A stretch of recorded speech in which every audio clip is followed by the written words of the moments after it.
schedule of this program, and I've seen that a lot has been talked about the curriculum design and curriculum evaluation, or how to go for the process. See, when we talk about the curriculum, or when we talk about the education, the main intention of the education, we all know, is to focus on the process of learning.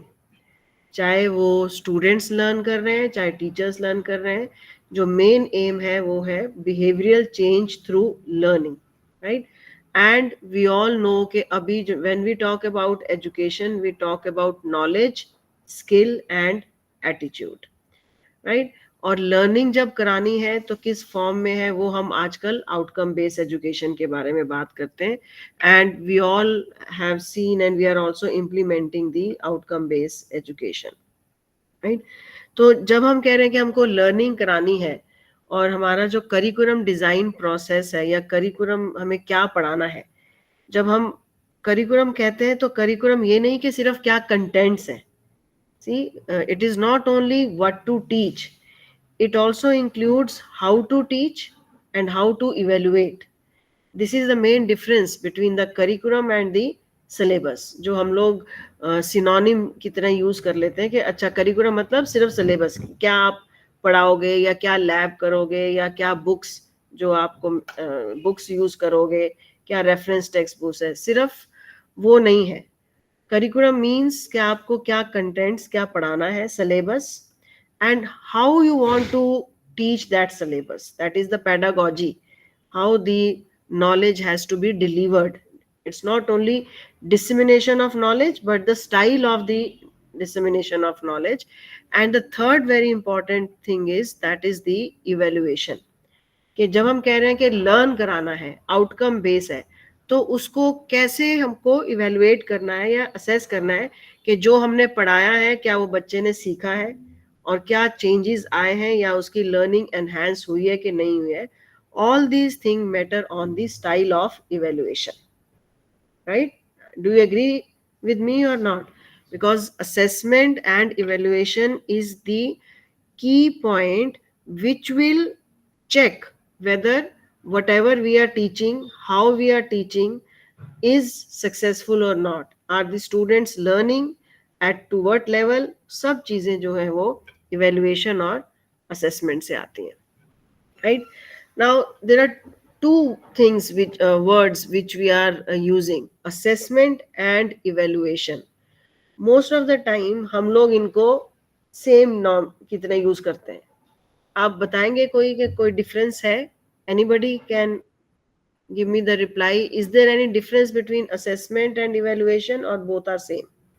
आपने quiz करी, आपने assignment किया.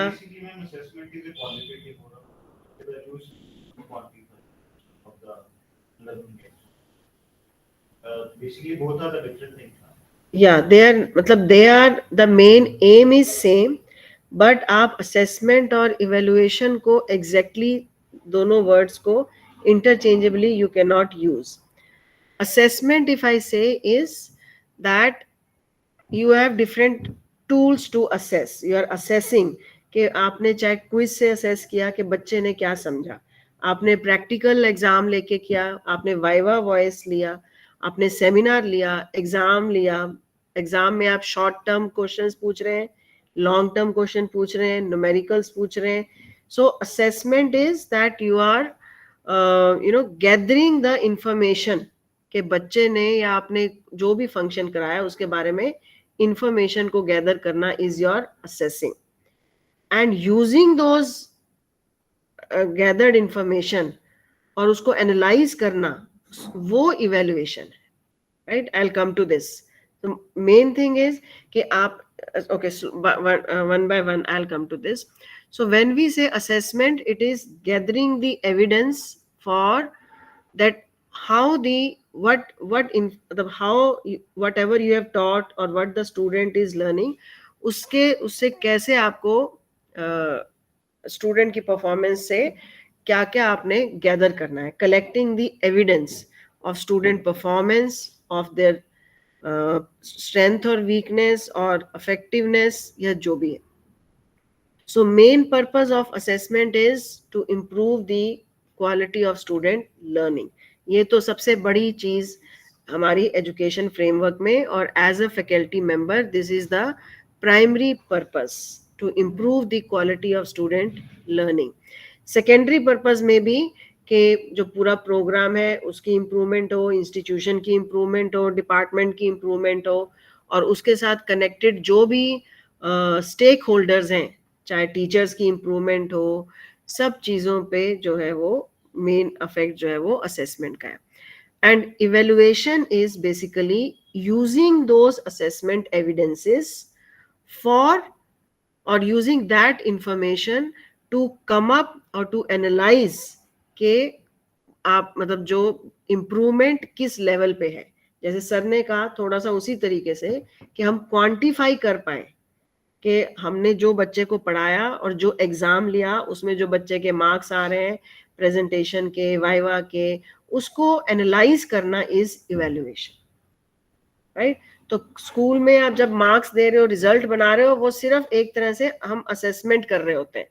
लेकिन जब आप उसको पूरा analyse करें कि कितने बच्चों के कितने परसेंटेज मार्क्स हैं, किस कैटेगरी के बच्चे क्वेश्चन कर पा रहे हैं, ब्लूम्स लेवल अगर हम एम्प्लॉय कर रहे हैं तो कौन से कितने स्टूडेंट्स हायर ब्लूम्स लेवल के क्वेश्चंस को कर पा रहे हैं, कितने लो कॉग्निटिव लेवल, वो जब पूरा एनालिसिस है, that is the actually the evaluation, and that information is used for the institution and the individual improvement. Okay, see, I always say that assessment derives learning. समझ रहे हैं आप? सिर्फ एक लाइन है, try to grasp this, that assessment derives learning. I'll give you one example. Covid time में हमने पढ़ाना तो एकदम से चेंज कर दिया. We all teacher shifted to online education, right. हमने चाहे पीपीटीज बना ली, चाहे अपने स्कैन करे, कैसे भी किया, and we shifted to our online teaching. Okay, what was the change in the assessment? Anyone from the remote centres? Did you change the style? Did we change the style of assessment? It's practicals could not be done. We had to assess by their work. नहीं, लेकिन जब हमने question paper बनाए तो हमने क्या बनाए? हमने हाँ वो बाद में करा. फर्स्ट टाइम, जैसे फर्स्ट स्टार्टिंग में ही वी केम विद दी जो हमने ऑनलाइन किया, और जो पहला पेपर बनाया उसमें हमने स्टाइल ऑफ क्वेश्चन तो हमने वही पूछे जो हम ऑफलाइन के टाइम पूछते थे. यस और नो? वही डिटेल करो, व्हाट करो, हाउ, या न्यूमेरिकल पूछ रहे हैं जिसमें फॉर्मूला ही यूज हो रहा है, या डेरिवेशंस पूछ रहे हैं. सो असेसमेंट स्टाइल तो हमारा वही रहा जो हम क्लासरूम टीचिंग में करते थे, but style of teaching changed. So what was the effect on the assessment of this? Was learning better? Do you feel? Quantify करके तो आ गए थे, सबके अच्छे मार्क्स आ गए, सारे बच्चे पास हो गए, सबके अच्छे मार्क्स आए, टीचर्स का रिजल्ट भी अच्छा हो गया, but what about the learning? That was deteriorated.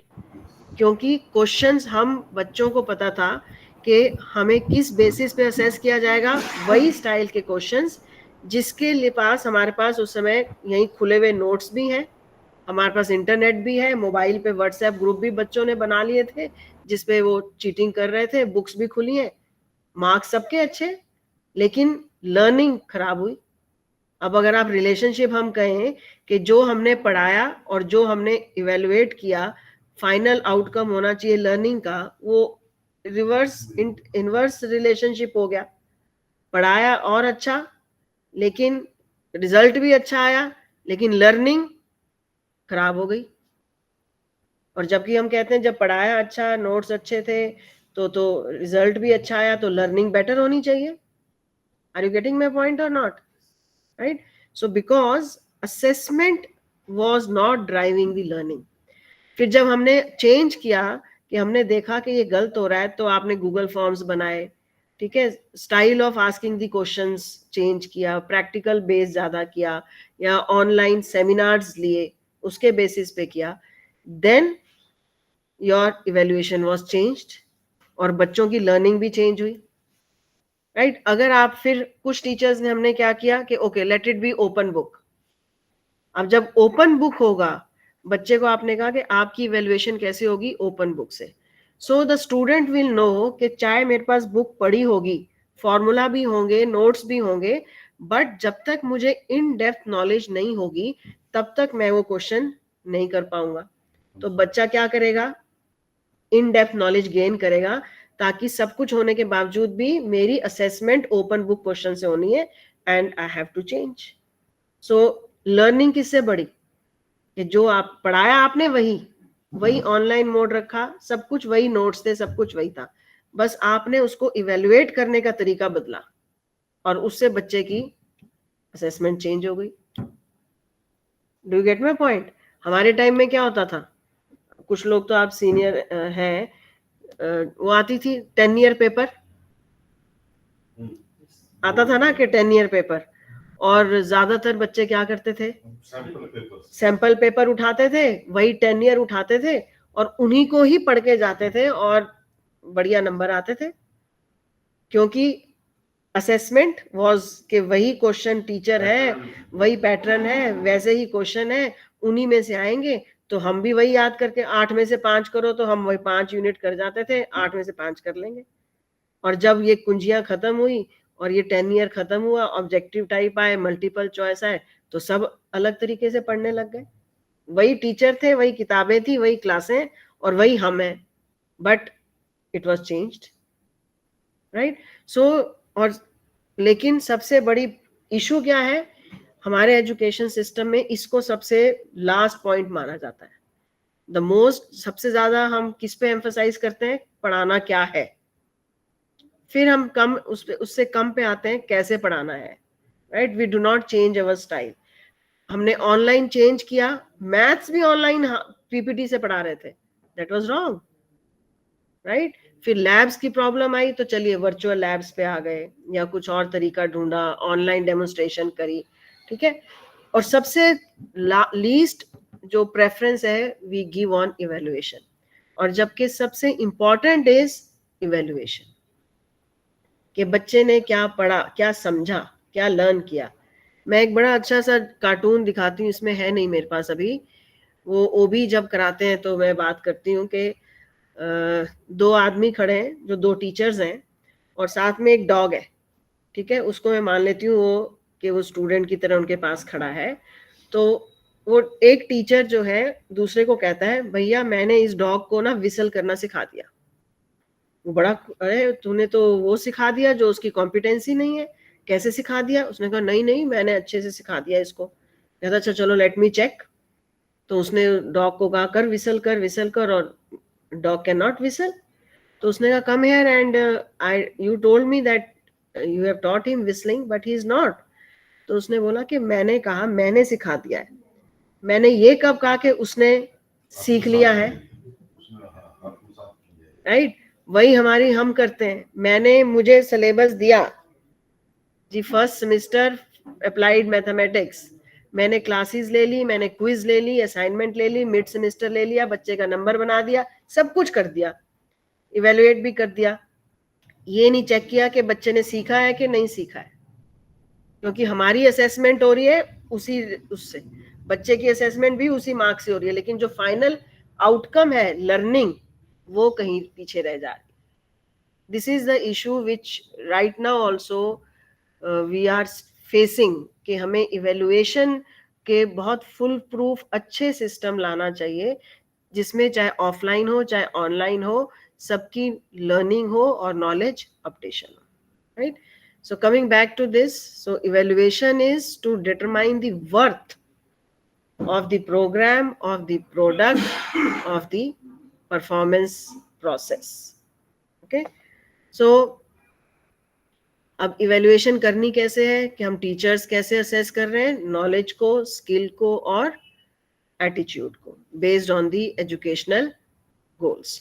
और ये क्योंकि आउटकम बेस्ड एजुकेशन जो अब हमें हम चला भी रहे हैं और वी आर यूजिंग इट, तो वो करना है. And why we want to evaluate, क्योंकि आपको ये भी देखना है कि पहले कैसे बच्चे की परफॉर्मेंस थी, उसने क्या पढ़ा है, क्या आता है, क्या सीख रहा है, और फिर फ्यूचर में भी वो उसको कैसे आइडेंटिफाई करेगा और लर्न करेगा. सो this is the main importance of evaluation, that we want to assess, not only assess the present performance, but कि क्या सीखा और आगे उसको क्या जरूरत है, right? So that is why we talk about attitude, skill and knowledge. देखिए उल्टा हो गया है. पहले education system was knowledge, skill and attitude. ज्यादा एम्फेसिस था, teaching was the sole purpose was knowledge dissemination, कि बच्चे को नॉलेज इंफॉर्मेशन दो. फिर हुआ कि स्किल दो, हाथ से करने की क्षमता हो. फिर था कि एटीट्यूड. और earlier in are education system attitude was कि भैया ये सारी human values, attitudes, these all बच्चा घर से सीखता है, समाज में सीखता है. हम as a teacher, as a educationist, हमें सिर्फ नॉलेज और स्किल का है. लेकिन अभी क्या हो गया है, एनईपी जो न्यू एजुकेशन पॉलिसी है उसके हिसाब से, और जो ग्लोबल रिक्वायरमेंट है हमारे एजुकेशन सिस्टम की, उसमें एटीट्यूड ज्यादा जरूरी हो गया. नॉलेज की तो अब कोई कमी नहीं है. हम जो क्लास में पढ़ा रहे हैं, जो हम नोट्स दे रहे हैं, उससे ज्यादा बच्चे के पास गूगल में, यूट्यूब में पीपीटीज पढ़ी हैं, बुक्स में knowledge. There is no depth of knowledge. What I am teaching here और I am talking to you, you might get much better information on the internet. yes, so knowledge की दिक्कत नहीं है. Skill भी बच्चा कहीं कैसे भी गैदर, चाहे वर्चुअल कर रहा है, फिजिकली कर रहा है, वो कर रहा है. अब मेन बात है एटीट्यूड की, और इसके साथ अब हम बात करते हैं पैशन की भी. अब सिर्फ एटीट्यूड नहीं, पैशन भी होना चाहिए. किताबें पढ़ी, आपको मोबाइल दे दिए, बच्चे, हर बच्चे के पास है. आप अपनी क्लास में कहिए कि जो टॉपिक मैंने पढ़ाया है इससे रिलेटेड यूट्यूब में ये लेक्चर है, आप खोलिए और उस 10 मिनट की वीडियो को देखिए. ठीक है, प्रैक्टिकल है, जो भी है आप देखिए. आपने पूरी क्लास में कह दिया. आपको क्या लगता है कि कितने बच्चों का एटीट्यूड होगा कि सीधा फोन खोलते ही वो उसी लिंक पे जाएंगे? एक बारी तो व्हाट्सएप देख ही लेंगे, मार ही लेंगे नजर के, अच्छा क्या आ रखा है, यस और नो, राइट? और फिर आपने उनको दिया कि अच्छा यूट्यूब खोल लो, तो एक बारी तो थोड़ा सा देख लेते हैं क्या है, फिर चलो जो टीचर ने कहा है उसको खोल लेंगे. बिकॉज एटीट्यूड जो है वो डेवलप बच्चे में नहीं है, राइट? और अब के टाइम में जो रिक्वायरमेंट है हमारी, कल भी मैं एक भोपाल में थी जहाँ पे यही बात हमें यही डेवलप करना था कि कमिंग जनरेशन में जो स्किल्स चाहिए उसके हिसाब से हम अपने एजुकेशन सिस्टम को कैसे चेंज करें, और नॉलेज और स्किल के अलावा एटीट्यूड को क्या करें. तो वहां पे यही आया कि पैशन इज मोर इम्पोर्टेंट. अगर पैशन है तो बच्चा किसी भी, उसको नॉलेज आप कम भी दो ना. अब कई बड़े बड़े इंजीनियरिंग कॉलेजेस हैं या कहीं है, ठीक है, वहाँ टीचर अगर क्लास नहीं ले रहे हैं या लैब नहीं चल रही है, बच्चे में पैशन है, वो एनपीटीएल के कोर्सेज करके, यूट्यूब पे वीडियोस देख के और नोट्स बना बना के, वो आपने जो क्लास में नहीं पढ़ा है उससे ज्यादा वो पढ़ लेगा, राइट? सो इस पे जो इन द कमिंग टाइम्स दी, और उस जब ये पैशन और अगर एटीट्यूड होगा तो आपको उसको इवेलुएट भी डिफरेंट तरीके से करना पड़ेगा. ठीक है, नॉलेज के लिए तो आप question, mid semester exam, final exam, ये सब ले ही रहे हो. स्किल के लिए आप लैब में काम करा रहे हो, प्रोजेक्ट बेस वो वाई उसको प्रोजेक्ट्स दे रहे हो, राइट? लेकिन अब जो एटीट्यूड है वो वही कि आपको बच्चे की लर्निंग, अभी जैसे पहले वाले सर ने आपको प्रोजेक्ट बेस्ड लर्निंग पे बात की होगी, एक्सपीरियंशियल लर्निंग, वो कैसे करनी है. So competencies which we require is, as I said, attitude is more important. चाहे वो punctuality हो, proactiveness हो, और behavioral change है. Skills, knowledge, we all know about this thing. Okay. So basically, this is these three things are to be evaluated. So when we say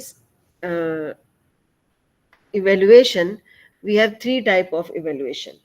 first one we call it as formative, जो अब हम कर रहे हैं. देखिए पहले time में क्या था, it was totally summative assessment, कि पूरा 6 महीना बच्चा पढ़ा या साल पढ़ा और उसके एंड में फाइनल एग्जाम होता था 3 घंटे का. उसमें उस बच्चे ने जैसा भी लर्न किया, परफॉर्म किया, उसके बेसिस पे असेसमेंट थी.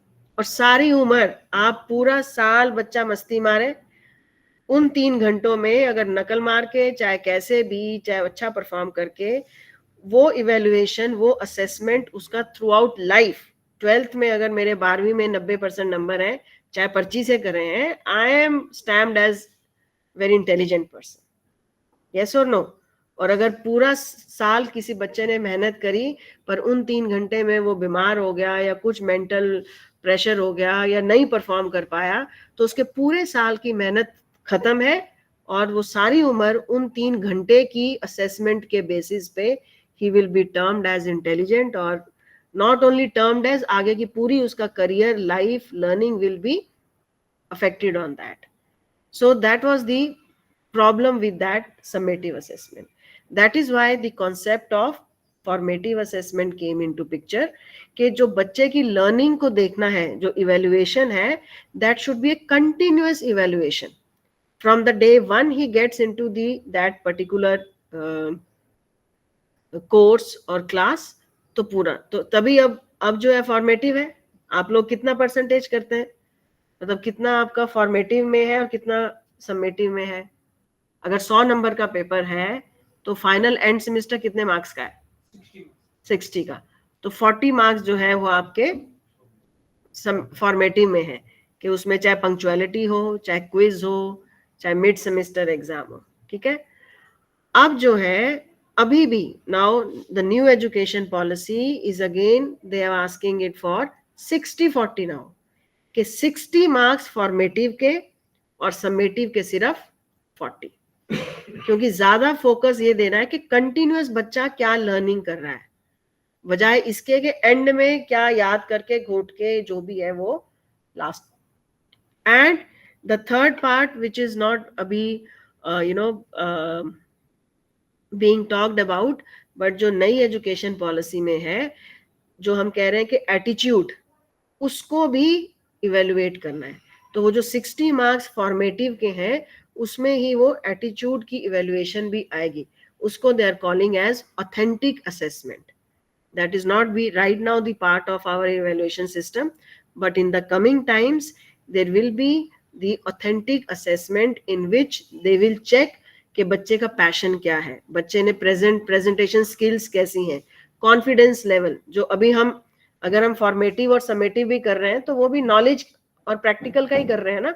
मिड्स, अगर फॉर्मेटिव में भी आप क्या क्विज लेते होंगे, असाइनमेंट देते होंगे, और क्या वाइवा वॉइस लेते होंगे, राइट. तो अब जो है प्रोजेक्ट बेस, वो प्रोजेक्ट देना है. हर सब्जेक्ट में आपको एक माइक्रो प्रोजेक्ट देना पड़ेगा, वर्क बेस्ड लर्निंग. और प्रेजेंटेशन लीजिए, उनकी सॉफ्ट स्किल्स, कम्युनिकेशन स्किल्स कैसी हैं, कॉन्फिडेंस लेवल कैसा है, प्रेजेंटेशन वो कैसे दे रहे हैं, वो सब आएगा ऑथेंटिक असेसमेंट में. ताकि holistic development of the student is to be assessed. सिर्फ दिमाग वाला पार्ट नहीं, सिर्फ नॉट ओनली सी, मैं कहती हूँ कि जब एजुकेशन है ना, 3 चीजें होती हैं, 3 H, heart, hand and head.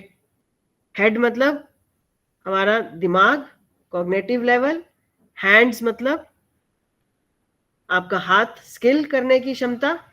और तीसरा है हार्ट, पैशन, एटीट्यूड, पैशन, ये सब चीजें.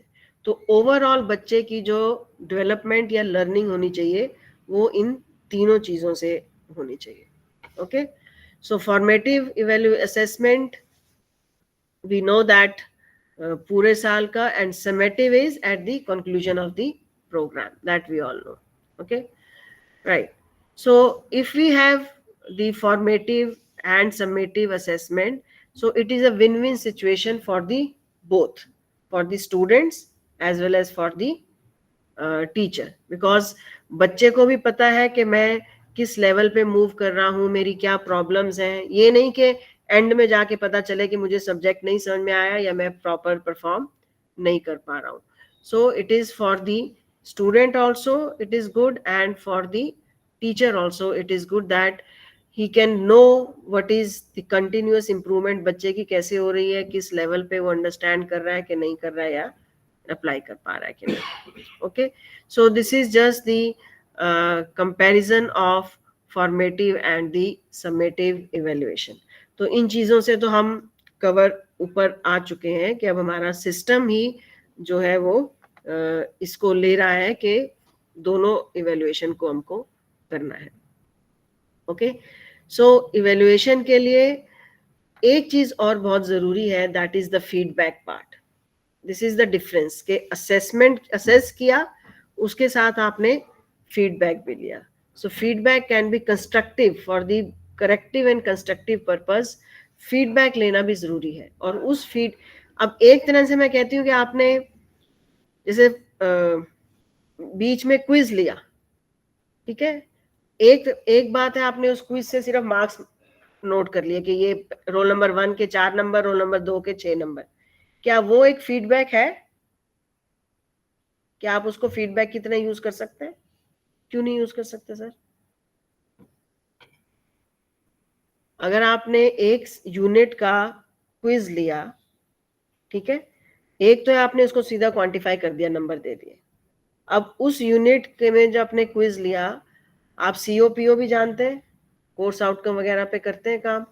तो वो क्विज आपने सपोज कर लीजिए कि फर्स्ट कोर्स आउटकम से रिलेटेड था.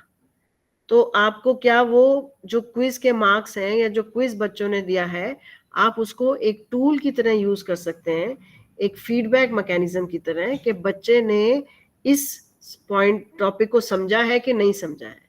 अगर 10 नंबर की क्विज दी तो जिस बच्चे के 6 से ज्यादा आ रहे हैं, इसका मतलब उसने इस टॉपिक को समझा है, और जो जैसे आपने पढ़ाया, जैसे आपने समझाया, he is able to understand, and वो लर्निंग भी हुई है और वो परफॉर्म भी कर रहा है. पर अगर उससे कम है तो इसका मतलब या तो आप वो समझा नहीं है, समझा तो नहीं ऑब्वियसली, तभी उसके मार्क्स नहीं है. तो या तो आप ढंग से नहीं समझा पाए हैं, या आपने पढ़ाई का तरीका ऐसे नहीं था कि वो समझ पाया है. So feedback mechanism at every level is also important for the evaluation. कर हम वही रहे हैं, हम अलग कोई चीज नहीं कर रहे हैं, बट उसको इवेलुएट करने का तरीका जो है वो डिफरेंट हो जाता है जब हम एग्जामिनेशन रिफॉर्म की बात करते हैं.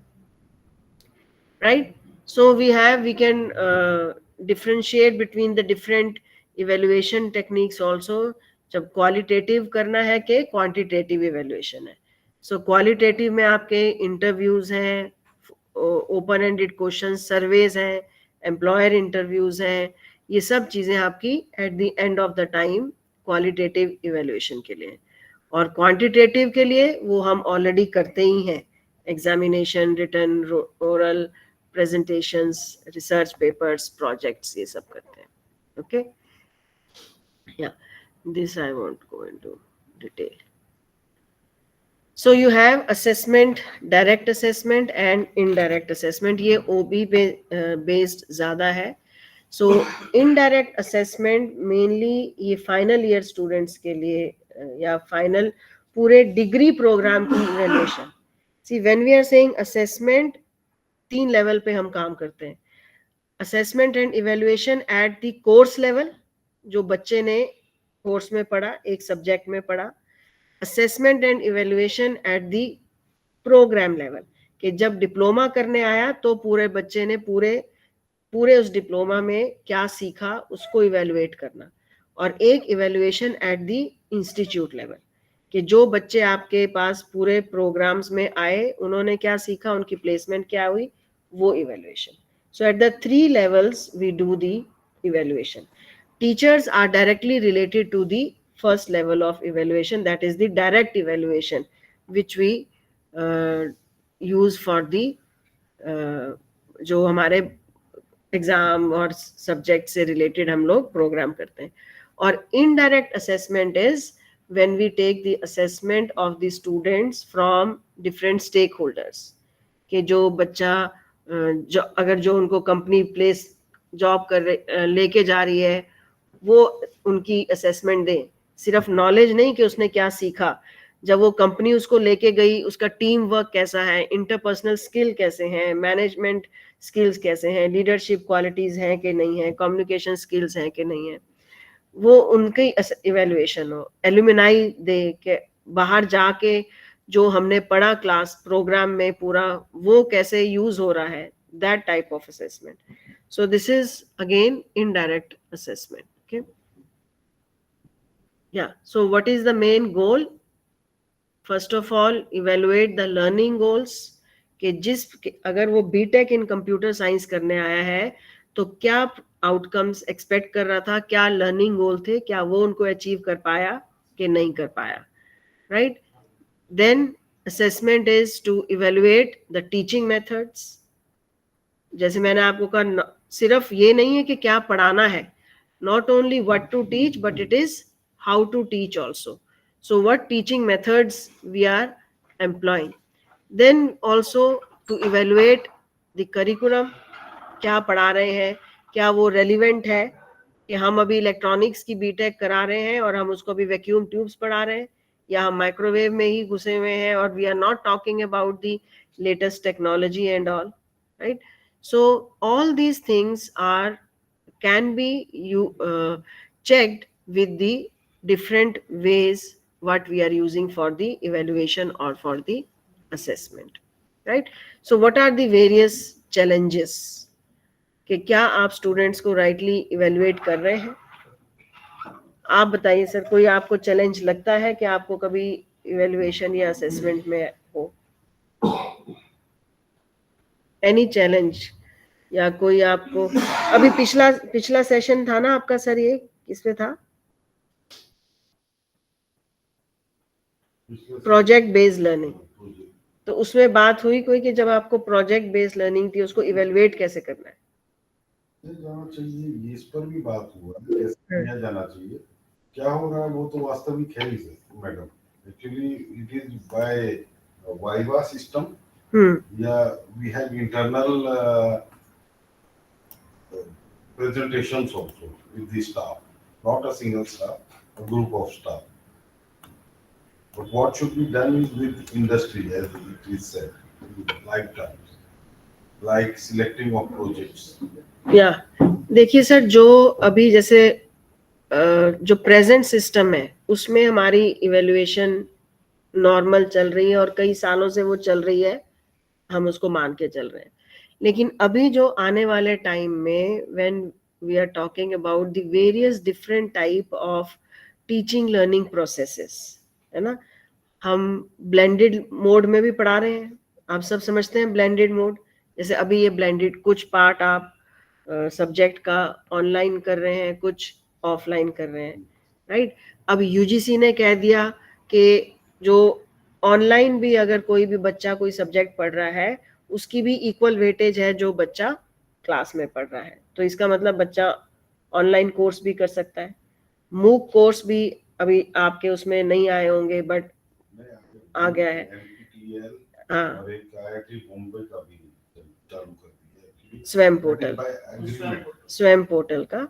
तो अब अभी ये चल रहा है. और जो अब नई NBA का आप देखेंगे, अगर SAR है या NEP के हिसाब से, हमको अपने पढ़ाने की उसमें अब ये वर्क बेस्ड प्रोजेक्ट्स, ये जो प्रोजेक्ट बेस्ड लर्निंग है, इंडस्ट्री के साथ तो करने ही देने हैं, लेकिन बच्चे अगर इंडस्ट्री के साथ नहीं भी है तो बच्चों को एक्सपीरियंशियल लर्निंग देने के लिए, project based learning in house देने के लिए, हर सब्जेक्ट में बच्चे को आपको छोटे छोटे प्रोजेक्ट्स दें, ताकि वो और ये मतलब प्रोजेक्ट्स मतलब ये नहीं कि हमेशा जिस पे हम हाथ से काम कर रहे हैं उस पे, मतलब चाहे केस स्टडी मैनेजमेंट का है, उसको केस स्टडी दें, कोई भी मतलब एक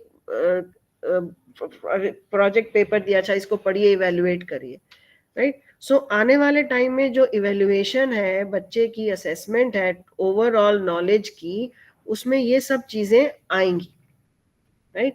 तो उसके लिए हमको बहुत सारे चैलेंजेस आएंगे कि आप हर बच्चा यूनिक है, उसकी इवेल्युएशन, उसकी असेसमेंट यूनिक तरीके से कैसे की जाएगी. पहले ग्रुप में होता था वो आइडेंटिफाइबल एंटिटी में आ जाए। हाँ, वो अब बच्चा जैसे क्या कर रहा है, क्या कर रहे हैं, continuous। अब आप देखिए, जैसे मैं आपको आप सब साइंस बैग के ही हैं, जब हम लैब लेते हैं, हमारे पास चाहे आप कहिए कि इंफ्रास्ट्रक्चर की कमी होती है, या ऐसे है कि हम एक सेटअप पे कितने बच्चे एक साथ करते हैं खड़ा, 4 to 5, right, always only the computer वाली जो लैब्स है उसमें every student might be sitting on individual computer, but rest चाहे केमिस्ट्री, फिजिक्स, इलेक्ट्रिकल, मैकेनिकल कोई भी हो, we always make a group of 4 और 5, और उनको कॉमन एक्सपेरिमेंट होता है और वो करते हैं। ओके, नाउ आप इसको नोटिस करिएगा, उन 5 में 5 अगर 4 बच्चे हैं, चारों की अलग एटीट्यूड से वो कर रहे होते हैं। एक उनमें से will be always very sharp, जो पूरी वो वायरिंग कर रहा होगा, एक्सपेरिमेंट कर रहा होगा, जो हैंड्स ऑन एक्चुअली कर रहा होगा। एक आध होगा जो सिर्फ रीडिंग ही नोट कर रहा होगा और उसकी फिर टेबल बनाएगा, ग्राफ बनाएगा। एक होगा जो अच्छा तारे ले आओ जी, सामान ले आओ जी, ये कर दो जी, वो। You see, all the 4 will doing 4 different jobs, tasks, but we are assessing them uniformly, क्योंकि हम सिर्फ नॉलेज की बात करके कि ठीक है, उन्होंने प्रैक्टिकल कर लिया, रीडिंग ले ली, उसका ग्राफ बना दिया, ये रिजल्ट आ गया, ये हो गया चारों। लेकिन चारों अलग अलग काम कर रहे हैं, और हम लोग उसमें, हम कितने टीचर्स ऐसे हैं जो हम ये देखते हैं या नहीं देखते हैं।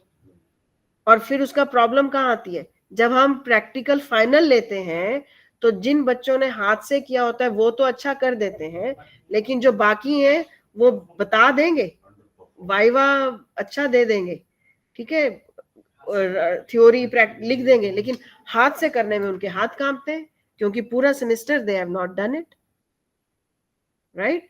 सो we do not do it, या हमारा सिस्टम इतनी हमें फ्लेक्सिबिलिटी नहीं देता। नहीं तो आइडली क्या होना चाहिए कि अगर ग्रुप है तो दो एक्सपेरिमेंट के बाद हम ये देखें कि उस ग्रुप में दूसरा बच्चा कर रहा है कि नहीं कर रहा है, तीसरा बच्चा, ताकि हर एक को हैंड्स ऑन मिले। So this is a limitation in our evaluation system. हमने तो कर दिया सबका वाइवा और वो, but this is actually the problem, shortcoming.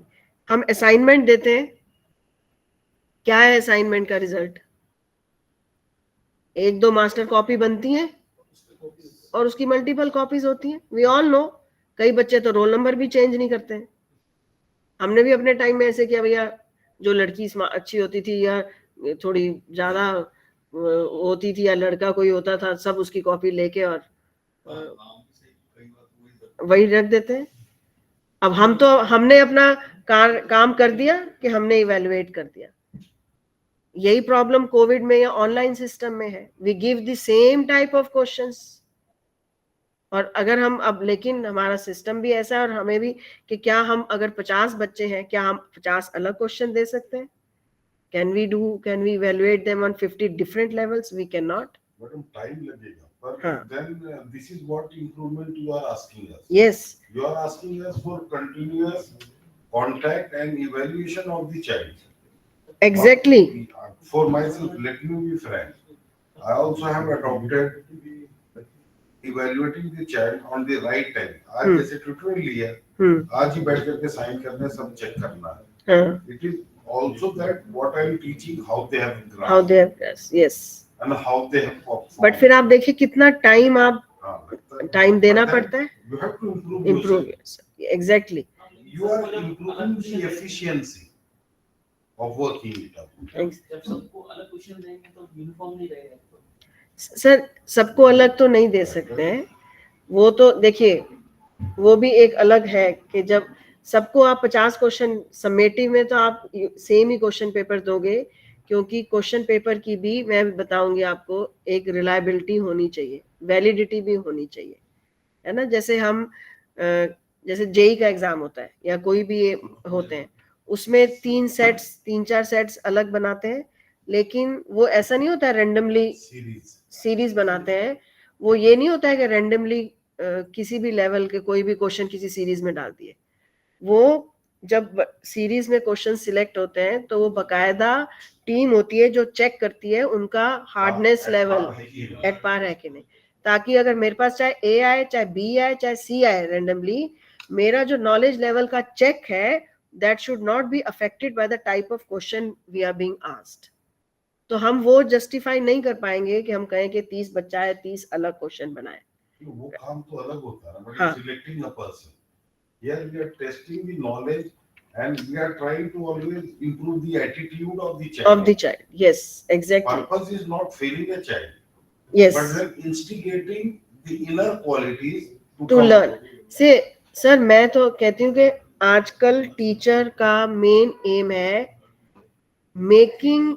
और सर एक चीज अगर आप इस पे थोड़ा वो करें कि today's aim should be making them learn how to learn. And the biggest problem, madam, I will tell you, the system says that the child performance is your performance. या दिस वो तो लेकुना है ही है। This is the biggest minus. Yes, Because then a teacher cannot, क्या बोलते हैं, unselfishly assess the child. Sir वो कुछ लिमिटेशंस हैं क्योंकि हमारी परफॉर्मेंस उस पे डिपेंड करती है, क्योंकि कितने बच्चे पास हुए, कितने फेल हुए, कितने वो हुए। फिर हम we are human beings, then human values and ethics is another aspect के अब जब हम कोर्स आउटकम्स आप लोग करते हैं, कोर्स आउटकम्स की अटेनमेंट और वो सब अब चालू अभी हाँ रजिस्टर तो बने हैं, हाँ but still I tell you these CO POs and these things have not culminated. Reason is you have to sit down, assess, and then also implement these aspects. वो yes sir at diploma level still because they have not been properly incorporated, but degree level तो इस पे बहुत हो गया है। NBA क्योंकि syllabus ये सब चीजें इसी आधार पे बना है। इसी पे बन रहा है सारा सिलेबस। अब जो बना है सब COPO लिखे हुए ही है। यस, तो टीचर का काम आपने आधा कर दिए। हाँ तो लेकिन वो लिखा नहीं आना चाहिए, इट शुड बी देयर, वही उठा करके अपना रजिस्टर में डाल दो। तो that is not attainment of COs and POs, that is the purpose given by you. A teacher has to be that much resourceful to change the contents in the next part, yeah, how to attain that. No, that goal. flexibility is with the teacher. That flexibility is with the teacher, that if teacher finds the course outcomes are not properly framed, right, or they require some change, so the teacher can do it, justifying it. हमारे लिए इसलिए नहीं होता ना madam, हमारे आपको ऊपर से आते हैं पॉलिटेक्निक है, तो हमारे 40 पॉलिटेक्निक है, महिला पॉलिटेक्निक है, तो इगैलिटेरियन सिस्टम में क्या होता है, ऊपर से ही आता है। I understand that we are facing this challenge not only for जो affiliated colleges हैं जिन पे CO already थोप दिए जाते हैं, these are shortcomings। हमने भी कभी क्या, हम पुराने आदमी अटेंड किया, समझ गए कि हम ये समझते हैं हमारी इंप्रूवमेंट के लिए, तो नीचे otherwise those who are only listeners they will say होता होगा, मुझे पता नहीं। एक्चुअली सर वही सिस्टम में अभी थोड़ा लेकुना है जो अभी मैं बोलना नहीं चाह रहा था। NEP 2020 2040 तक लागू है, 4 साल तो बीत गए, अभी तक समझने में ही हम लगे हैं, तो और 6 साल चला जाएगा, उसके बाद 10 साल में इम्प्लीमेंट करो, तब तक तो अब नया स्कीम ले आओ। System these are challenges sir, no doubt। पर चलिए ये तो काफी बड़ी बात है इसकी, तो मैं तो खैर NEP पे I give so many sessions, वो I know that is a challenge, क्योंकि हमारे सर एक्चुअली क्या है, जो पॉलिसीज और ये सब है ना, वो ये मॉडल जो आता है ये वेस्टर्न कंट्री से उठा लेते हैं, ठीक है, आपने आयरलैंड से उठा लिया, थोड़ा सा यूरोप से उठा लिया, थोड़ा USA, तो मैं वही चीज एक्सेस करके ये ट्रेनिंग का आने का पर्पस भी ये है हाँ कि what she says, how can I मतलब include in my habits of teaching over here, because मैंने एक शब्द सुना तो मेरे को शौक लगा, या तो हम 3 स्टूडेंट है तो आपसे आके लड़ लेंगे, आपने इसको 7 क्यों दिया, इसको 9 क्यों दिया, और मुझे कम क्यों दिया। ये चीजें उस एजुकेशन सिस्टम में नहीं है। एक स्टाफ प्रोसीडेड ऑन लीव, दूसरे दिन कहती पापा नया स्टाफ हैज बीन डिप्यूटेड। और हमारे हिंदुस्तान में ये CC कहाँ पढ़ने गई है, कहाँ पढ़ने गई है, आयरलैंड में बता दूं मैं डबलिन में। डबलिन में तो अच्छी नामी है, इसीलिए मैंने भेजा भी। रीजन इज पीएचडी करने, मास्टर्स। मास्टर्स।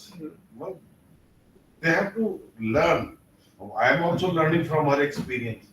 तो वहां मेरी पापा अगर लड़ने के लिए चले गए ना तो कोर्स से सीधा बाहर। हाँ, लेकिन सर क्योंकि आप लड़ने, आपको वो स्थिति नहीं आने देते हैं कि आपको because it is totally objective.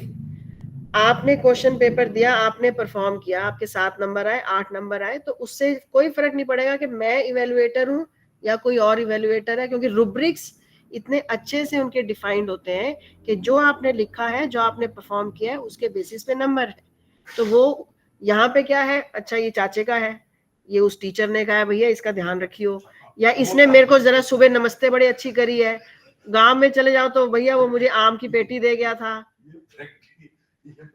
See, these are limitations, क्योंकि तो वो एक हर एक कॉलेज में जब आप नए जाते हैं, पुराने जाते हैं, तो always you have to follow the norm कि इंटरनल देनी है 16 से 20 के अंदर आउट ऑफ 20। वो तो प्रॉब्लम जो सर कह रहे हैं ना, वो ये है because performance of the teacher और the performance of department is judged by the performance of the student. तो वो अपने सेफ्टी में उठा। वो मैं आपको यही कोर्स आउटकम की बात बता रही थी। शुरू में 2014 में जब शुरू किया हमने सीओस का, अब असेसमेंट तो स्टूडेंट की होनी है आउटकम के बेसिस पे, पर वो डायरेक्ट कहाँ हो रही है, टीचर की असेसमेंट पे। तो जब टीचर से, जब मेरे टीचर ने ही, मैं हेड थी, तो मेरे टीचर ने दिखाया कि ये 3 आउटकम्स अटेंड नहीं हुई, तो उसके ही मैंने क्वेश्चन मार्क लगाया, क्यों नहीं हुई। ये नहीं सोचा गया कि बच्चे ने ढंग से नहीं पढ़ा, बच्चे ने क्लास में अटेंड नहीं किया, कि सिर्फ मान लिया गया कि टीचर ने ढंग से पढ़ाया नहीं है, या कई जगह मान लिया जाता है कि बच्चा ही नालायक है, क्लास में आता नहीं है, क्योंकि दोनों चीजें ये रिलेटेड है। ये इशू है। मतलब मैं भी हेड हूँ आर्किटेक्चर का, तो मैंने ये आदत बनाई। मैंने कहा 4 स्टाफ है, मैं कहता हूँ एक को टाइम टेबल बनाने की कहता हूँ, बराबर वो 64 का गेम होता है, मैंने लोड सबको बराबर बांटो। There should be a competition, I also should be in contact with the student, otherwise I will be only taking decisions on somebody's reports. Yeah. And why should I go to a child or to a staff? तो मैंने कहा मुझे 14 घंटे का load दो, and in such a manner that second year, third year should be equally distributed. बच्चा भी मुझे जाने, and when I have to work for their welfare, they should be accessible. Actually sir जैसे आप सर कह रहे हैं ना कि पुराना नॉर्म है और कह दिया जाता है 16 से 20, ठीक है, वो बिल्कुल गलत है। First of all I have taught in BGC 46. So there are so many students in our BBA program, which is self-managed by the DHE. So there are out of 45 students, there are 5 to 7 students on an average, which bunks the whole semester. They just only appear in the final exam. And basically, you are also, I hope you are from Chandigarh. There is a big fashion shop of Sham Jewellers. His son is studying in GCC BA 50. He doesn't take any class, any practical, any whatever. Suit बेच देता होगा। And he suit ही बेच रहा होगा। At the end उसको 8 number देने because 20 का 40% कितना होगा मार्क, तो 8 ही देने पड़ेंगे, फेल नहीं करना।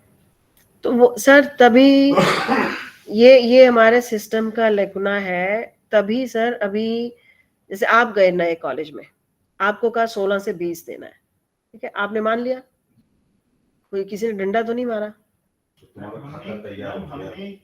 हम पीयू से पढ़े, हम सर भी आप पढ़े होंगे, हमने ना एक एक इंटरनल के लिए मतलब मरना पड़ता था, मेहनत करनी पड़ती थी।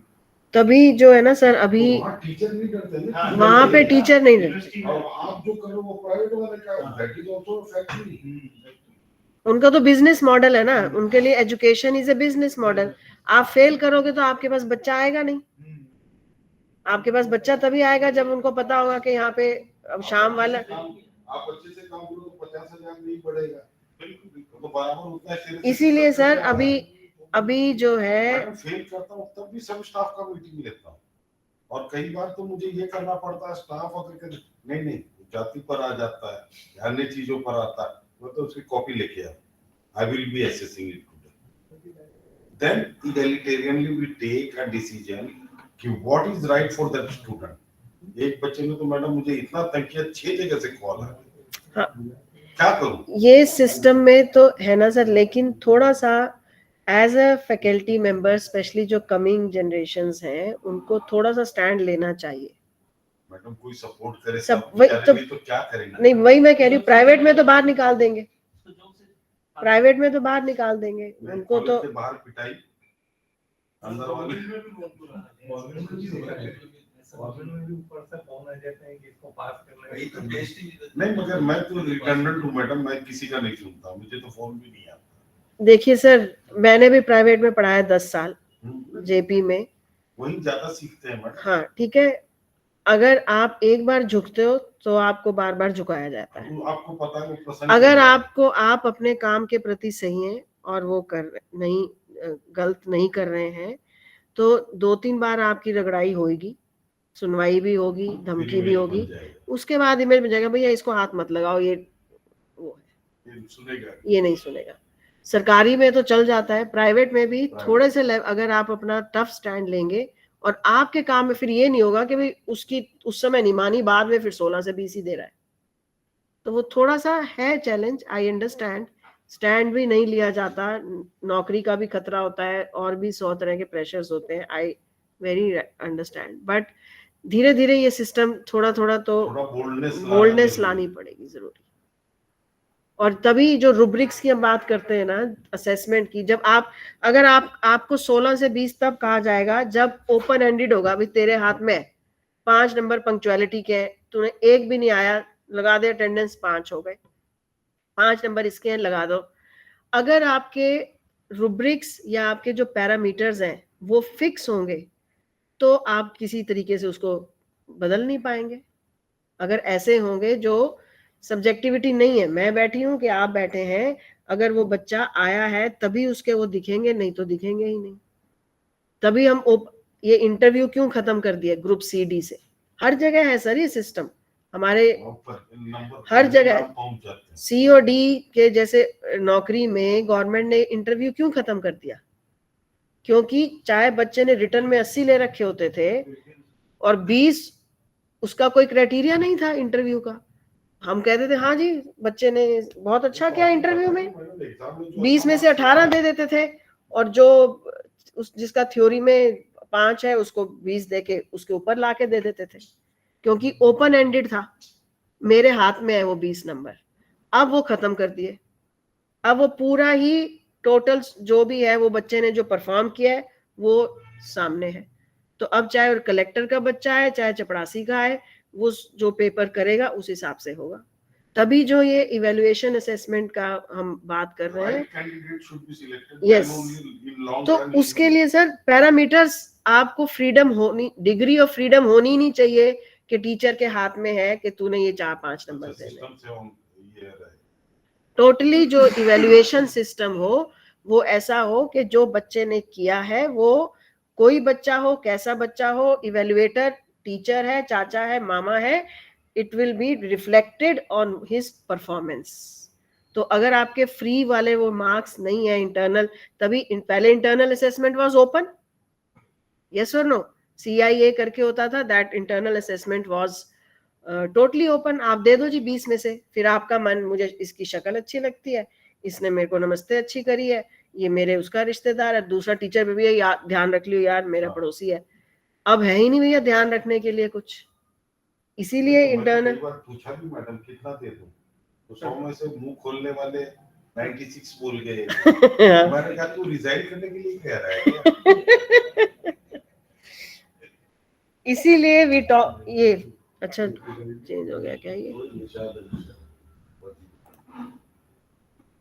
सो that is why we talk about the rubrics, के जहां तो सब्जेक्ट में आप क्वेश्चन पेपर प्रॉपर बनाते हैं, मार्क्स बताते हैं, उनमें आप उसी के बेसिस पे मार्क्स, तभी स्टेप मार्किंग के भी हैं पेपर, भी तभी ऐसे बनाते हैं कि उसमें स्टेप्स लिखे हों कि ये स्टेप लिखा है, अगर ये किया है तो 1 नंबर, ये किया है तो 2 नंबर। तो कुछ प्रोग्राम्स, कुछ टॉपिक्स ऐसे होते हैं जिसमें आप मार्क्स नहीं कर रहे हो, वाइवा वॉइस है, आप सेमिनार ले रहे हैं, कुछ प्रेजेंटेशन है, जो इंटर्न बच्चे इंटर्नशिप करके आते हैं या लैब इसके इंडस्ट्री से जो इंटर्नशिप या असेसमेंट करके आते हैं, तो उसको कैसे असेस करना है, उसके लिए if rubrics are properly defined, then there will be no chance that the evaluation will not be foolproof. So if it is properly defined कि आपने किस ऐसे हम बनाते हैं, जैसे ये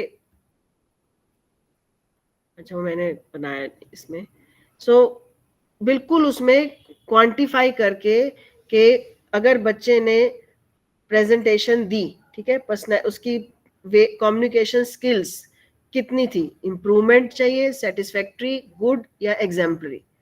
पहले हम ऐसे लिख देते थे कि अगर बच्चे ने जो एग्जाम्पल्स दिए या बच्चे ने जो रिजल्ट्स दिए, दे वर एज अ बिगिनर और ही इज डेवलपिंग, अकम्प्लिश्ड और एग्जाम्पलरी, या और अब फिर इसको मैं उस रुब्रिक्स के डिटेल में नहीं जा रही हूँ, फिर इसको क्वांटिफाई कर देते हैं कि अगर वो नीड इंप्रूवमेंट है तो 1 नंबर, सेटिस्फैक्ट्री 2, गुड है तो 3, एग्जाम्पलरी है तो 4। तो अगर ये रुब्रिक्स प्रॉपरली हम डिफाइन कर दें तो evaluation of such type of subjects और such type of criteria will not be a problem, right. So ये अगर सर ने दे रखा होगा किसी को रुब्रिक्स, या और नहीं तो इसको थोड़ा सा देखना पड़ेगा। Okay, so this is the what we are talking about and what challenges are। और जो प्रेजेंट सिस्टम में है, सबसे बड़ी प्रॉब्लम इवेल्युएशन की ये है, क्योंकि अभी भी हम इवेल्युएशन जो है वो हमारा ज्यादा मेमोरी बेस्ड है। हम बच्चे का ब्लूम्स लेवल सब जानते हैं, 6 लेवल्स है, तो हम सिर्फ लोअर 3 लेवल्स पे ही बच्चों की अंडरस्टैंडिंग को जज कर रहे हैं। See first level is only remembering कि how much the student is able to memorize and remember, then it is understanding and then is applying।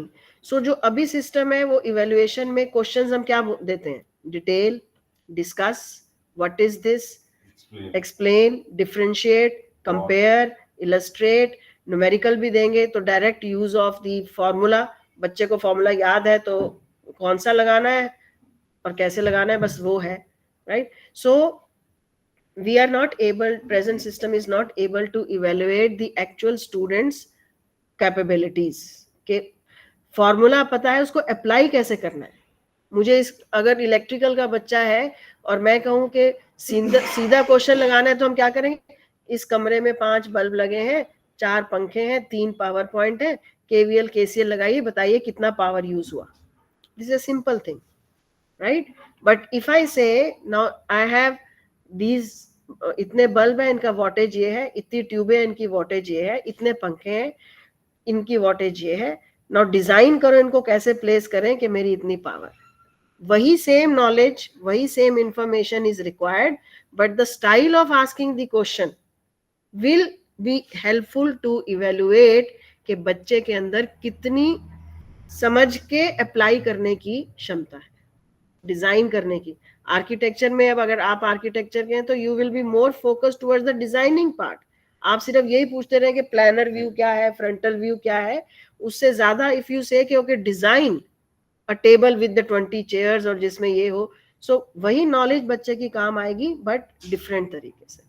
So this is a challenge that it is memory based, we are testing the limited abilities of the students with no focus on the student understanding part, and it is totally examination centric, as I was talking about earlier कि जो exam में perform कर दिया जिस बच्चे ने, तभी आजकल क्या हाल हो गया है कि सेमेस्टर एग्जाम से 2 दिन पहले बच्चे पढ़ना शुरू करते हैं।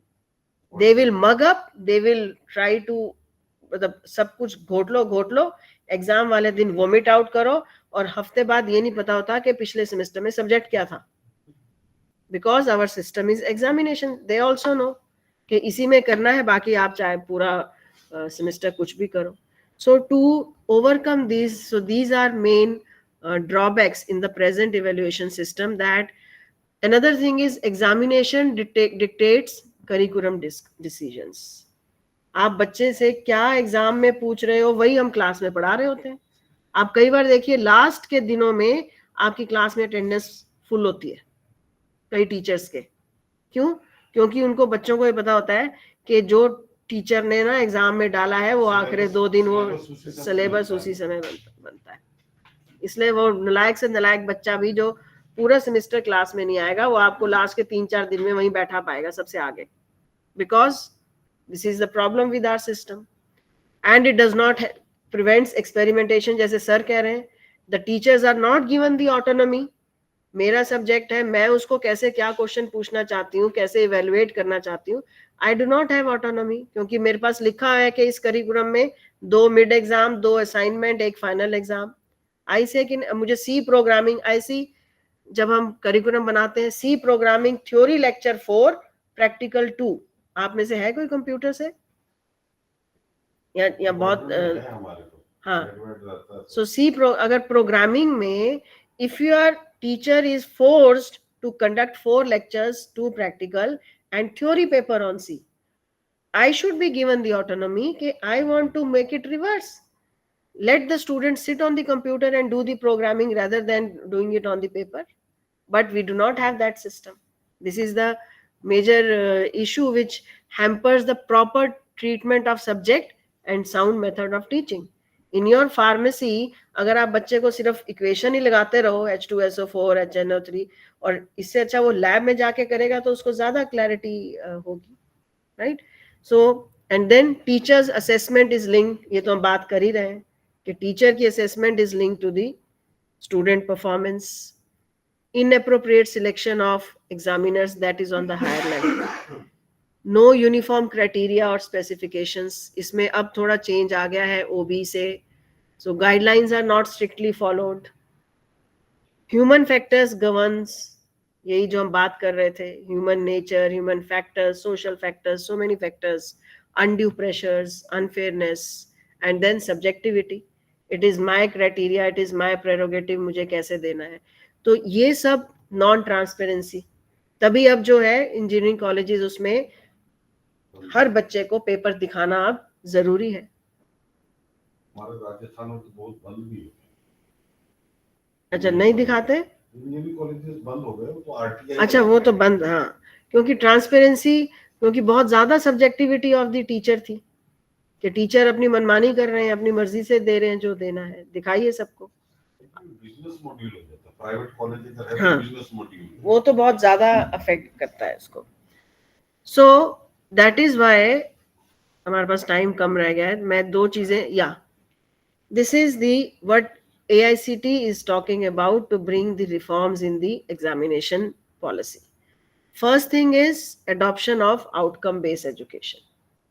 ताकि ये जितने challenges हमने बात करी कि कैसे आउटकम चेक करनी है, कैसे उसको ट्रांसपेरेंट करना है, कैसे टीचर्स को ऑटोनॉमी होनी चाहिए, टीचर की परफॉर्मेंस स्टूडेंट की परफॉर्मेंस के ऊपर डिपेंड नहीं करनी चाहिए, वो सब जो है outcome based education framework. And the second thing is higher order abilities in the Bloom's level, कि बच्चे को इवेलुएट करना है तो सिर्फ उसके थोड़े, वही देखिए, आई टेक एन एग्जांपल, जैसे आपने कहा आपकी बेटी वहां गई, बीटेक उसने या अंडरग्रेड यहीं से पढ़ी, मणिपाल से, राइट? वही बच्ची है, वही उसका मेंटल लेवल है, लेकिन क्योंकि मणिपाल में पढ़ाने का तरीका और पूछने का तरीका, उसका दिमाग का उतना ही पोर्शन यूज हुआ या उतने ही लेवल यूज हुआ, जो क्योंकि वही वैसे इवेलुएट हो रहे थे, वैसे पढ़ाया जा रहा था. वही बच्ची फॉरेन में जाके, क्योंकि वहाँ स्टाइल डिफरेंट हो गया, पढ़ाना अलग हो, और क्वेश्चन पूछने का तरीका अलग हो गया, ओपन एंडेड क्वेश्चन है, एप्लीकेशन बेस्ड क्वेश्चन है. मेरा बेटा भी पर्ड्यू में पढ़ता है, वो भी हर हफ्ते उसको असाइनमेंट देनी है, प्रोजेक्ट करना है, उसके बेसिस पे मार्क्स हैं, एक नंबर के लिए 25 क्वेश्चंस हैं, राइट? सो वही बच्चा है, वही दिमाग है, वही बच्चा है, 6 महीने में वहां जाके उसका चेंज हो जाता है, सोचने का तरीका, पढ़ने का तरीका, समझने का तरीका चेंज हो जाता है, क्योंकि हमारा सिस्टम, पढ़ाने का तरीका, हम उसी दिमाग का उतना ही पोर्शन बच्चे का यूज करा रहे हैं जो सिर्फ मेमोराइजिंग और रिमेम्बरिंग और अंडरस्टैंडिंग तक हो रहा है, और वहां पे आप सीधा क्रिएशन पे बात कर रहे हैं, एनालिसिस पे बात कर रहे हैं, क्रिएटिविटी पे बात कर रहे हैं, right? So these two AICT is talking, it is मतलब लाइक सब जगह यही हो रहा है अब कि आपको हायर ऑर्डर जो स्किल्स हैं ब्लूम्स टेक्सोनॉमी की, इवेल्युएशन, सिंथेसिस एंड क्रिएशन, उस पे अपनी टीचिंग को लाइए, और नॉट ओनली टीचिंग, उस पे इवेल्युएशन। जैसे मैंने आपको एग्जांपल दिया, वही बात केसीएल केवीएल को एक्सप्लेन करने की कि आप सीधा फॉर्मूला यूज करें या बच्चे को अप्लाई कराएं, क्रिएट कराएं, जिससे नॉलेज तो वही यूज होगी। V is equal to I R तो कभी भी नहीं बदलेगा, यस और नो। या आपका एसिड बेस का रिएक्शन है, उसने देना है वाटर न्यूट्रल देना है, तो वो तो रहेगा ही रहेगा, बट उसको कहाँ यूज करना है वो चेंज करना चाहिए, right? So these two are being focused upon because it enhances the focus on learning and worldwide adaptation, especially in technical knowledge. Outcome based education is having a worldwide adaptation, और जो भी ये NBA, NAC या worldwide ABET है, Washington Accord है, they're all based on outcome based education, which it talks about restructuring of not only curriculum but also assessment and the practices which are to be taken. I won't say they are the full proof methods, but yes, at least जो अभी के challenges हैं evaluation और system के, उनको they are catering, especially by framing the course outcome, program outcomes. So this is another way which we can go. एक इससे I want to last slide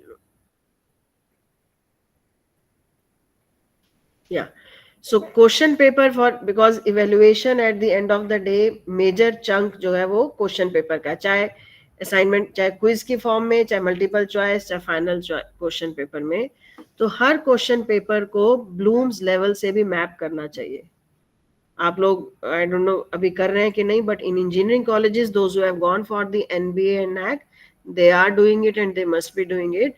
So for in those where everywhere question paper is mapped to the particular Bloom's level and the course outcome, कि अगर हम चाह रहे हैं कि हमारे बच्चे को इस प्रोग्राम में क्या आउटकम होना चाहिए कि he should be able to design some circuit, तो हमारा जो जब आउटकम ये एक्सपेक्ट कर रहे हैं तो उसको कैसे अटेन करना है, उसके लिए the question which we are asking that should be also on the same lines.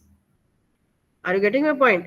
If I'm saying that like this is the subject digital electronics, okay, so if I say that the outcome, that is the learning of the student, should be such that he should be able to design any circuit using flip flop, okay, so if outcome is that, तो उसकी attainment check करने के लिए assessment should also map to that outcome. Yes, so if I want कि वो design कर पाए तो क्वेश्चन भी मुझे डिजाइन का डालना चाहिए ना, ये नहीं कि मैं चाह रही हूँ कि बच्चा पैराग्राफ लिख सके और मैं पढ़ा ABC रही हूँ और क्वेश्चन में उसको कह रही हूँ कि तुम ABC लिखो. Yes or no? So your question paper should be balanced and it should cater to what outcomes are expected from the student and which Bloom's level, and it should be a balanced question paper. Okay, so this I will not go into details. So question paper for the assessment or quiz or mid semester, whatever the style of assessment which you are using, it should have a proper blend of various difficulty levels. We all know that if we have a class of 100, 10% will be जो बहुत बच्चे sharp होंगे, उनकी capabilities अच्छी होंगी, extra उनके learning capability ज्यादा होंगी, राइट? सो उनको भी बाकी सबसे कट अबव दिखाने के लिए some question should be which should be strong, ताकि वो बाकियों से डिफरेंशिएट कर सकें, right? And some question should be 20% should be very general, जो हर बच्चा कर सके, और जो सबसे लोअर कॉग्निटिव कैपेबिलिटी का भी स्टूडेंट है, दैट इज ऑल्सो थोड़ा सा, क्योंकि थोड़ा बूस्ट अप करना भी जरूरी है। एज अ टीचर सिर्फ नॉलेज नहीं चेक करनी है, हमें बच्चे को वो भी करना है कि ठीक है तुम और आगे बढ़ो, आगे उसको पैशन बढ़ाने के लिए। And then rest of the paper should be the average paper which should be checked. Okay, so it should be balanced, testing the different cognitive skills, तभी जब, और बैलेंस एक तो हार्डनेस लेवल पे, एक आपका ब्लूम्स लेवल पे, कि बच्चे का बैलेंस बिटवीन कि वो मेमोराइज भी कर पा रहा है, वो अप्लाई भी कर पा रहा है, और वो सिंथेसाइज या जो भी है डिपेंडिंग अपॉन कौन सा कोर्स आउटकम है and depending upon what Bloom's level you are talking about, उस हिसाब से भी it should be balanced, right? So we should have a balanced question paper and a rubrics for those subjects which are not being evaluated by the question paper also. Unke liye we should have a good rubrics developed so that it gives a very transparent kind of system and totally objective in nature. So that should be developed. Yeah, this is how we develop the, we have this. So what should be the performance criteria? ये rubric metrics है जैसे बनाते हैं, तो क्या performance criteria है और अनसेटिस्फैक्ट क्या आपके स्केल्स हैं और उसके आपने मार्क्स दिए. अगर ऐसे आपने बना रखे, जैसे आप कोई सपोज यू टेक वन, आपने कविता पाठे का वो रखते हैं आप लोग, कोई क्लास कॉलेज में कंपटीशन रखते हैं, right? So you give certain criterias कि उसका फ्लो कैसा होगा, उसके कंटेंट्स क्या है, उसका बोलने का तरीका क्या है, उसके फिर आप मार्क्स देते हैं. That is what rubrics is. Parameters, what parameters you expect and how will you evaluate those parameters and how will you quantify those parameters, right? So that is the rubric. Then your marking schemes should be very clear and you should allocate the marks. See, these are some points which you all may be experienced one, you might be doing it without anything, but some of the faculty members, those who are new or abhi they are starting their career, for them they should take care of all these things कि marking scheme step wise हो, right? पूरी clarity हो बच्चे को भी कि मैं किस basis पे evaluate हो रहा हूँ. आंसरेबल होना चाहिए. हाँ, अटेनेबल, आंसरेबल होना चाहिए. कई बार टीचर अपना धौंस दिखाने के लिए कि ओ ऐसा पेपर डालेंगे देखता हूँ कौन कैसे पास होता है, तो उसमें आप we as a teachers are not to reflect our knowledge or power on the students, but we are there to give our knowledge to the students, right? So किस हिसाब से क्रेडिट्स देने हैं, किस हिसाब से आंसर्स देने हैं, किस हिसाब से the entire marking system should be there, right? Examination reforms required many other things, but वो फिर बहुत डिटेल हो जाता. So I'm open to any questions the participants might be having from the online, because offline वालों के साथ तो I had good discussion. If there are questions. Madam, I'm Archana Shirpate from Anjuman College of Engineering and Technology. I'm basically working as a IPSC coordinator here. Yes, You enlightened us a very nice way, but still I have one question, ma'am. Yes, sir. Yes, please carry on, ma'am. Yeah. Actually, I found there is a difficulty in aligning the internal evaluation system. That is, for example, project point of view, for example, exam point of view, CAT 1, CAT 2, internal examination point of view. So how we can overcome this challenge, ma'am? So, ma'am, that's what I said. Whatever this assessment tools you are using for the internal exam. Suppose you are saying, okay, your CAT 1 comprises, it is only the exam, like totally exam based, or you have some other quiz or assignments or some projects. You are doing that or only exam? Ma'am, no, we are taking quiz, group studies, assignments work we are taking. So Yeah. these are the tools we are using actually. So quiz or quiz you are taking or assignment. So there you can give the marks exactly based on what marks, assessment exactly based on the what marks the student has attained, right? But when you are taking the group discussion or the presentation or seminars, then as I said, make the rubrics. So in a group discussion, say 10 students you are making them sit. So define the rubrics.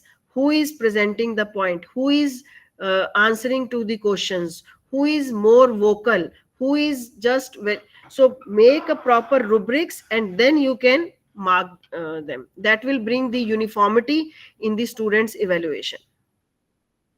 Okay, ma'am. Thank you so much. In project also we are doing Yes. doing the rubrics. Means Yes. some are the innovative projects, some are the study projects, some are the simulation based projects. In this way, we are doing the rubrics, ma'am.